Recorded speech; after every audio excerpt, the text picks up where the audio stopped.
सर्व भावांना बहिणींना माझा नमस्कार। मी दिलीप गवई पूर्वजांचा खजिना या चॅनलवर तुम्हा सगळ्यांचं स्वागत करतो। मित्रो, आज तुम्हाला एक जबरदस्त वनस्पती या व्हिडिओच्या माध्यमातून मी दाखवणार आहे। तर हा व्हिडिओ शेवटपर्यंत तुम्ही नक्की बघा। मित्रो, आज आपण जे वनस्पतीची ओळख पाहणार आहोत त्याला भुयावळी असं म्हणलं जातं। भुयावळी नावाने ही वनस्पती ओळखल्या जातं। ही आपल्या शेतात कुठेही तण म्हणून उगवते।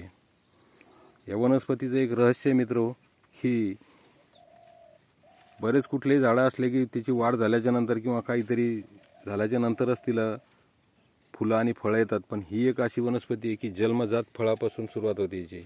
म्हणजे हिची वाढ होणं आणि हिला फळं लागणं सुरुवात होते। ही जे पाहू शकता तुम्ही, पहिल्या म्हणजे एकदम बुडापासून हिला फळं लागलेले आहेत। हिच्या या फांदीला या अशा प्रकारचे हे फळं लागलेले असतात। बघू शकता तुम्ही। भुयावळी, हिंदीत मला वाटते भूमी आवळा म्हणतात तिला। तर ही भुयावळी नावाने ओळखल्या जाणारी वनस्पती आहे।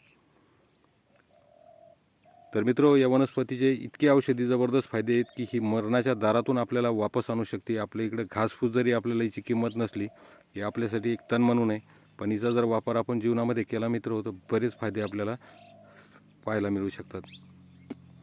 ते आपण फायदे या काय काय होऊ शकतात हे या व्हिडिओच्या माध्यमातून आपण आता जाणून घेणार आहोत। याचा पहिला फायदा असा आहे मित्रो की हे लिव्हरवर किडनी सुजन असली, तुमच्या लिव्हरवर सुजन आहे, किडनीवर सुजन आहे, तुम्ही बरेच परेशान झालेले आहेत, अशा वेळेस जर या वनस्पतीचा वापर केला तर ही किडनीची सुजन, तुमच्या लिव्हरवरची सुजन कमी करणारी ही वनस्पती आहे मित्रो। याच्यात तुम्हाला 100% निश्चित फायदा मिळतो मित्रो। कावीळवर एक नंबरचं औषध आहे मित्रो। कावीळसाठी तुम्ही ज्यांना कावीळ झालेला आहे का नाही त्या लोकांना याचा वापर करून बघा। त्याच्यासाठी तुम्हाला 2-3 दिवसात किंवा 2-4 दिवसातच तुम्हाला त्या कावीळमध्ये चांगला फरक पडलेला दिसून येतो या वनस्पतीच्या सेवनानं। ही माणसाची पचनक्रिया जी आहे, पचनक्रिया सुधारणारी, पचनक्रियेला बळ देणारी, पचनक्रिया मजबूत करणारी अशी वनस्पती आहे। ज्या लोकांना अपचन होते, गॅस होतोय, पोटात भूक लागत नाही, अशा लोकांनी हिचा वापर नक्की करा। ही रक्त शुद्ध करणारी सुद्धा वनस्पती आहे। रक्ताचं शुद्धीकरण करणारी ही वनस्पती आहे। म्हणजे ज्या लोकांना शरीरावर फोडे, फुंस्या, गळू याचे वारंवार व्हायला लागले, तर याचं कारण असं असते की आपलं रक्त जेव्हा दूषित होतं त्यावेळेस हे प्रॉब्लेम आपल्याला उद्भवत असतात। तर अशा वेळेला सुद्धा ही वनस्पती आपल्याला जीवनामध्ये चांगली मदत करू शकते मित्र। ही ब्लड प्रेशरला पण कंट्रोल करणारी वनस्पती आहे। इतके जबरदस्त फायदे या वनस्पतीचे आहेत मित्रो की तुम्ही यकीन करू शकणार नाही, की विश्वास करू शकणार नाही, एवढी साधी वनस्पती आणि एवढे कसे गुण याच्यामध्ये आहेत। तर माझे स्वतःचे काही अनुभव आहेत मित्रो, लय जबरदस्त वनस्पती आहे, तुम्ही याचा वापर करून बघा।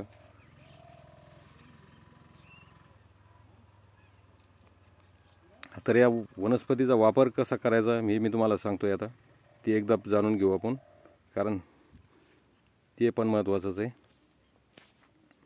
तर मित्रो, ही वनस्पती आपण सुकून ठेवली तरी चालतं, हिच्या पंचांगाचा वापर केला तरी चालतो।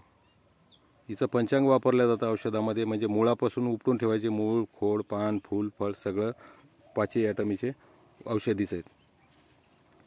पण तरी मी तुम्हाला थोडक्यात सांगतो की हे जे पानं आहे त्याचे हे वरपून घ्यायचं, याचा पाला वरपून घ्यायचा आणि हा पाला असा वरपल्याच्या नंतर असं वरपून घ्यायचा।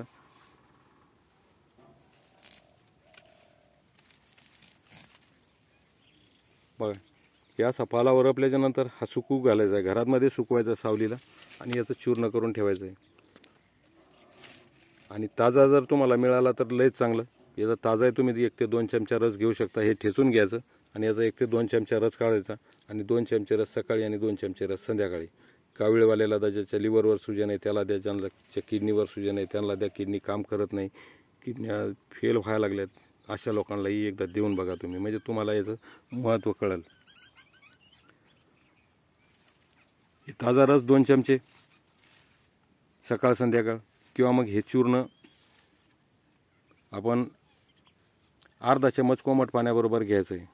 याचं जर वाळून ठेवलेलं असलं तर अर्धा चमच जवळपास कोमट पाण्यासोबत सकाळ संध्याकाळ घ्यायचं आहे. 2 टाईम घ्या किंवा 3 टाईम घेतलं तरी चालतं. पण इतके जबरदस्त फायदे पाहायला मिळतात ना. ज्या लोकांना किडनी स्टोन आहे मित्र, त्या लोकांनी याच्या मुळ्यांचा काढा घ्यायचा किंवा मुळ्या ठेचून रस काढून पिला तरी चालतो.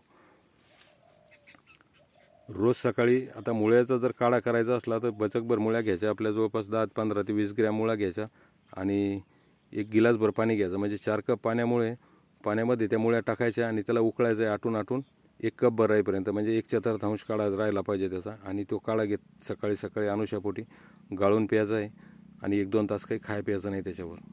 असं जर तुम्ही केलं तर तुम्हाला किडनी स्टोन तुमचे काही दिवसातच विरघळून लघवीवाटं बाहेर पडून जातात. इतकं जबरदस्त औषध आहे मित्र.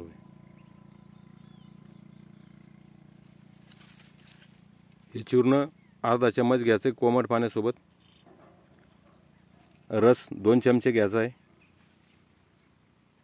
सकाळ संध्याकाळ.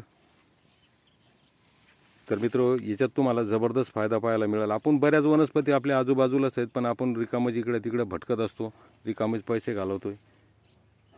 जर तुम्हाला पैसे घालूनही आराम पडत नसेल ना, तर नक्की एकदा हा उपाय करून बघा आणि आपल्या भावाला कमेंटमध्ये नक्की सांगा तुम्हाला आराम पडला का नाही पडला.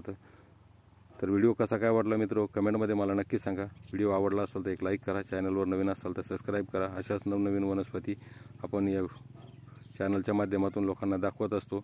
आता बऱ्याच वैद्यांना भेटून त्यांच्या जवळचे काही रहस्य आहेत ते उलगडवायचे आहेत आपल्याला. त्या लोकांची मला भेट घेणंच आहे आणि ते रहस्य तुमच्यासमोर आणणारच आहे आपल्या चॅनलच्या माध्यमातून. तरी चॅनलवरला सपोर्ट करत जा मित्र, लाईक शेअर आणि कमेंट करत जा. भेटूया अशाच एका नवीन व्हिडिओसह पुढच्या व्हिडिओमध्ये.